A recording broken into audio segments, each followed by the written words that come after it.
Hello, folks. We are here today with Lil Grizz in his workshop. Lil Grizz, what are you doing today? I am making a hat to go to Wales. You know what Wales is famous for, don't you? They sing, they swim around in the ocean. No, the country Wales. Oh, you mean like Welsh? Yeah, there you go, for coal mining. Really? And the famous tin shed over there. And what's the tin shed? Oh, it's kind of like Parliament or something. Oh, I thought it was museum. Oh, okay. Well, I knew people went there to meet and everything. Oh, it's a famous okay. place. Very famous place. Okay. And so you're making a hat for this museum, the Tin Shed, today. Uh-huh. And what this is going to be, this is what you call our Oglesbee, which is a very, very tall crown. And I got it in the pot right now, soaking, and hopefully... And why is it in the pot? I have to get it soft. And then you get your hands good and cool, and then you start pulling. That looks like that could be, ooh, that looks hot. It is. Ay, chihuahua! Yes, you ought to be on this end of it. I know it's hot over there. You see, you're half an hour away from it. Oh, yeah, I got to keep the sweat from dripping here in the camera. Yeah. Anyway, that's what I'm doing right now. Is I want to get about a good 3-inch print, you know, and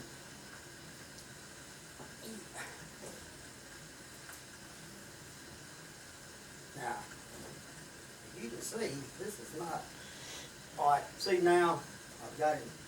And what I did is my shims here.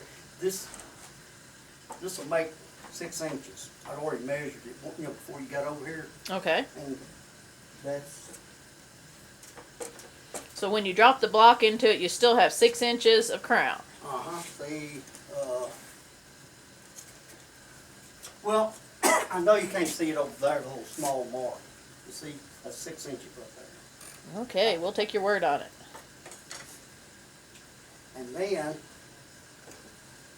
what I do now, I conveniently had my string. Well, never mind, that's tangled up. Sorry about that. And Yeah, then you what? You throw it into a press now? Yeah. What? You throw it into a press now? Yeah, right. Yeah, right here in press. All right. Now, we understand that you do not use any steam press in your hats. Is that correct? Correct. And why is that? I like doing it by hand because I can change up so many ways. When people, just like this hat here, you know, and I can lower my shims up and down. You see what this does here, this is pushing, I don't know if you can get a good shot at it, this pushing the wrinkles ahead of it. But you got to get it tight on there. So because the block gradually extends, the string becomes tighter and tighter? Tighter and tighter, yeah. Sometimes, you know, you might have to take it off and move it back up and go back down again, but this is doing all right. And how long have you been making hats? It's recorded I was there at the 1825 rendezvous. And what's a rendezvous? The truth, you know, doing mountain man skills. Ah. So you're saying that in 1825 you were building hats? All before that. Oh. It goes back, I don't know how far it goes back. They traced me back from Holland and all the way back, Genghis Khan. It really... So you're saying you built hats for Genghis Khan? Yeah, well, my ancestors did. Oh. Okay, now the truth comes out. Uh-huh. This is my beating stick here. But see, you want to get At this point, it looks like a pilgrim hat. That is true. It's Dutch influence. Really, it really is. And you see these styles in a lot of countries. And really, I think it's what's called back to the Moors, which dates way on back. All right, now, see here now.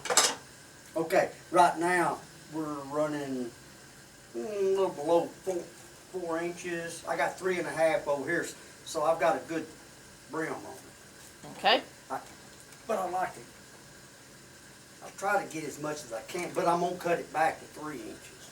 You know, that's good. 3.5, because it's gonna go back in here. Okay. All right. Now the next thing I do, I know it looks pretty smooth right now, but I'm gonna flatten it out some more.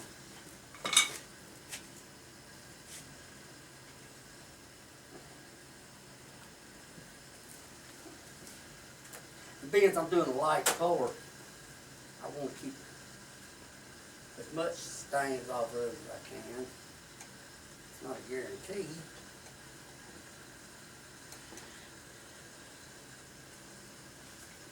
And as you're fixing to iron, this is a type of iron that you plug in. Is that correct? Yeah. No, it's a. Look, can you get a view of it? When you pick it up, I can. Okay. Now we see you have covered the brim with guarding material. Can you get the wood stove over here? I don't know if you can or not. Just a moment and we'll come that way. Alright.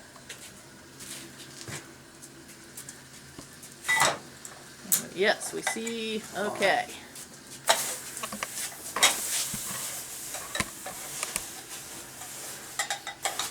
And we noticed your little handle clipped down onto the and picked up a hot iron. Is that correct? Exactly. So your handle's not quite so hot. And then see I got a stack of them over there too. But I use them for weights too. You know, if you got one wrinkling up like the one I had a while ago.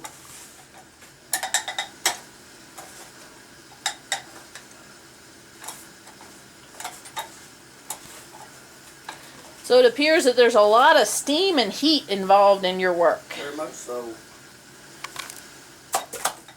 See, now that one right there. Is it contaminated now? It is contaminated. It goes up on the... Contamination. Oh, what shall we do? Yeah, it is,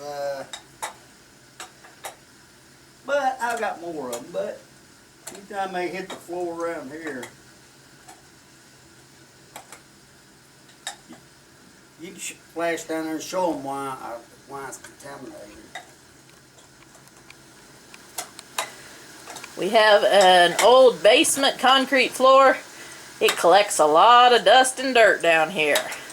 So at this point, that wet rag is now a very muddy rag. Which will be washed again. It will be washed, dried, and used again. Okay. Beautiful, beautiful. And so this is the beginning of an Oglesbee for Simon at the Tin Shed in Wales. And, don't they pour it?